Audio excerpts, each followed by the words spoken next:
So yeah, we were talking about D&D. I have my character sheet, quote unquote. It's not ready to go. It's not ready to go. Yeah, I wrote it in pen. I'm a rookie. I've never done this before. It's I have to clean it up a lot, but I'm excited to play, especially because like I used to have a thing. I'm outing myself here as being a jerk, at least in a previous life, where I used to have this thing called the hierarchy of nerdiness. And I had this like hierarchy where like I'd rank these things based on how nerdy or geeky they are. And let me draw this for you. So I think at the bottom of this chart, so I'm gonna write this down. Let's just say this is like, say sports, right? Sports probably like the least geeky, least nerdy thing. And at the top, I would have said the geekiest thing was LARPing, like all the way at the top of the hierarchy of geekiness, right?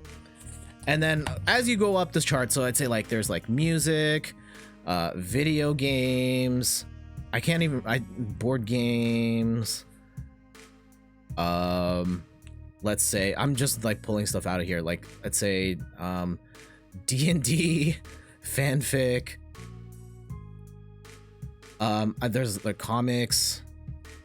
I probably flip these around, but anyway, I believe in this thing called the hierarchy of geekiness. It's something like this. I would probably flip comics and board games, but I had this thing of like, this is my line. My line is right there. That is the geekiest thing I do, and everything above that too geeky for me. And it took me a long time to realize that no, it's not about like what's too geeky and not geeky and all that stuff. It's just these are different hobbies. They all exist on the same plane, and you can be as invested or not as invested in any of these things as much as you want. And just because you like one thing doesn't mean you should be ashamed of that or be scolded or made fun of. Like, you do you. Enjoy what you like. Very restrictive. I've met some people who are nerdier about sports than I am nerdy about tabletop RPGs. That's what I'm saying. Yes.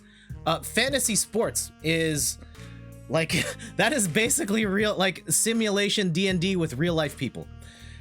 And yes, there are a lot of people who go like way geekier into sports than I ever will into any other hobby that I have. And so, yeah, I've tried to break myself out of that mentality of something being like too geeky for me. And on Saturday when we play D&D, it'll be the first time I'm like actually trying it out to see if this is something I enjoy. I still might not enjoy it, and that's okay, but I'm giving it a shot. And I think that is a positive sign of personal growth.